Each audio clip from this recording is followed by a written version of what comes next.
Hello viewers, welcome back to my channel. আজকে আমি নতুন একটা মজার রেসিপি নিয়ে হাজির হয়েছি। খাসির তেল দিয়ে বুটের ডাল রান্না করে দেখাবো। এই রেসিপিটি অনেক লোভনীয় হয়ে থাকে, একদম অনুষ্ঠান বাড়ির মতো এই রেসিপিটি তৈরি করে দেখাবো। ঘরে থাকা মশলায় অল্প সময়ে এই রেসিপিটি তৈরি করে দেখাবো। এর জন্য ভিডিওটিতে একটি লাইক দিয়ে সম্পূর্ণ ভিডিও দেখবেন। এখানে আমি 200 গ্রাম পরিমাণ খাসির তেল নিয়ে নিয়েছি। খাসির তেলগুলোকে মাঝারি সাইজ করে কেটে নিয়েছি, খুব বড় বা খুব ছোট করে কেটে নিইনি। এগুলো খুব সুন্দরভাবে ধুয়ে পরিষ্কার করে নিয়েছি। আর এখানে বুটের ডাল নিয়ে নিয়েছি। বুটের ডালগুলো খুব সুন্দরভাবে আধা ঘন্টা ভিজিয়ে রেখেছিলাম। আধা ঘন্টার পর এগুলো জল ছেঁকে নিয়েছি। এবার একটি প্রেসার কুকারের ভিতরে বুটের ডালগুলো দিয়ে দিলাম। এখানে সামান্য পরিমাণ জল অ্যাড করে দিতে হবে, বেশি জল অ্যাড করা যাবে না। এখানে 2টা দারচিনি, একটা সাদা এলাচ, একটা কালো এলাচ আর পরিমাণ মতো হলুদের গুঁড়া, লবণের গুঁড়া অ্যাড করে দিলাম। এবার প্রেসার কুকারে ঢাকা দিয়ে 2 থেকে 3টা সিটি দিয়ে নিতে হবে। বেশি জল দিলে এই ডালটা সেদ্ধ হওয়ার পর জল থেকে যাবে, এজন্য অল্প করে জল দিতে হবে। এবার চলে এলাম মূল রান্নায়। একটি কড়াইয়ে পরিমাণ মতো তেল দিয়ে দিলাম। এখানে 3টা সাদা এলাচ, 2টা কালো এলাচ আর একটা শুকনো মরিচ মাঝখান থেকে ভেঙে নিয়েছি আর একটা তেজপাতা মাঝখান থেকে ভেঙে নিয়েছি। এগুলো তেলের ভিতর ফোড়ন দিয়ে দিলাম। ফোড়নটাকে খুব সুন্দরভাবে নাড়াচাড়া করে নেওয়ার পর এখানে পেঁয়াজ কুচি অ্যাড করে দিলাম। এখানে আমি 1 কাপ পরিমাণ পেঁয়াজ কুচি অ্যাড করে দিয়েছি। পেঁয়াজটাকে তেলের ভিতর খুব সুন্দরভাবে নরম করে নেব। পেঁয়াজগুলো নরম হয়ে আসলে এখানে অ্যাড করে দিতে হবে রসুন পেস্ট। রসুনটাকেও খুব সুন্দরভাবে এবার তেলের ভিতর ভেজে নিতে হবে। এরপর এখানে অ্যাড করে দেব আদা পেস্ট আর জিরা পেস্ট। আপনারা এখনও যারা আমার চ্যানেলটি সাবস্ক্রাইব করেননি তারা প্লিজ চ্যানেলটি সাবস্ক্রাইব করে ফেলবেন। আদা ও জিরাটাকেও খুব সুন্দরভাবে পেঁয়াজ রসুনের সাথে কিছুক্ষণ ভেজে নিতে হবে, তাহলে আদার যে কাঁচা গন্ধটা রয়েছে সেটা চলে যাবে। খুব অল্প সময়ে রেসিপিটি রান্না করা গেলেও এটা খেতে হয়ে থাকে দুর্দান্ত, একদম অনুষ্ঠান বাড়ির মতো এই রান্নাটা হয়ে থাকে। এজন্য ভিডিওটি না টেনে সম্পূর্ণ ভিডিও দেখবেন। এরপর এখানে অ্যাড করে দিব পরিমাণ মতো শুকনা মরিচের গুঁড়া আর সামান্য পরিমাণ হলুদের গুঁড়া। এরপর এই সবগুলো উপকরণ খুব সুন্দরভাবে তেলের ভিতর কষিয়ে নিতে হবে।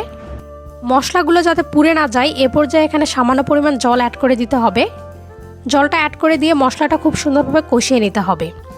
মশলা থেকে তেল ছেড়ে দিয়েছে, তার মানে মশলাগুলো খুব সুন্দরভাবে কষানো হয়ে গেছে। এবার এখানে খাসির চর্বিগুলো অ্যাড করে দিলাম। খাসির চর্বিগুলো খুব সুন্দরভাবে মশলার সাথে কষিয়ে নিতে হবে। এই রেসিপিটি তৈরি করার সময় একটু সময় নিয়ে এগুলো কষিয়ে নিতে হবে, তাহলে খাসির যে গন্ধটা রয়েছে সেটা চলে যাবে। গ্যাসের ফ্লেমটাকে লো টু মিডিয়াম ফ্লেমে রেখে খুব সুন্দরভাবে কষিয়ে নিতে হবে। খাসির চর্বিগুলো কষানোর এই পর্যায়ে এখানে আমি সামান্য পরিমাণ সরিষার তেল অ্যাড করে দিলাম। সরিষার তেল অ্যাড করে দেওয়ার ফলে খুব সুন্দর একটা কালার আসবে, যার কারণে দেখতে অনেক ভালো লাগবে। আপনারা চেষ্টা করবেন সরিষার তেল অ্যাড করে দেওয়ার জন্য। খাসির চর্বিগুলো খুব সুন্দরভাবে কষিয়ে নেওয়া হয়ে গেছে। এবার এখানে অ্যাড করে দিতে হবে আগে থেকে সেদ্ধ করে রাখা বুটের ডালগুলো। বুটের ডাল সেদ্ধ করে রাখার পরে যদি সামান্য কিছুটা জল থেকে থাকে তাহলে জলটা আপনারা ছেঁকে এখানে ডালটা দিয়ে দেবেন। আপনারা চাইলে এভাবে মুগ ডাল দিয়ে বা অন্যান্য ডাল দিয়েও খাসির চর্বিটা রান্না করতে পারবেন, খেতে ভীষণ ভালো হবে। ডাল আর চর্বিগুলো কষানোর এ পর্যায়ে এখানে আমি অ্যাড করে দেব বেটে রাখা গরম মশলাগুলো।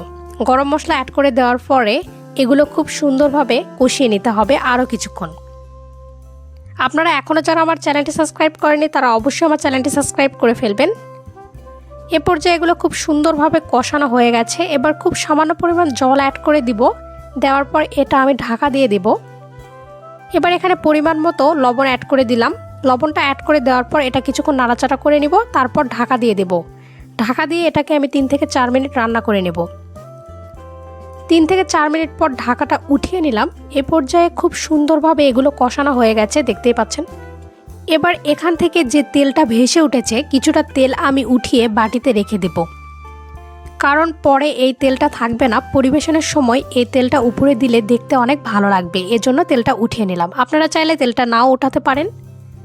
এবার খুব সুন্দরভাবে কষানো হয়ে গেছে, তাই এখানে পরিমাণ মতো জল অ্যাড করে দিলাম। এতে করে রান্নাটা একদম কমপ্লিট হয়ে যাবে।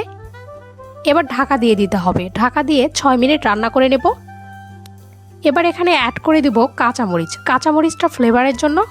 রান্নার শেষ পর্যায়ে কাঁচামরিচটা অ্যাড করে দিলে অনেক সুন্দর একটা ফ্লেভার আসে, এর জন্য কাঁচামরিচটা অ্যাড করে দিলাম।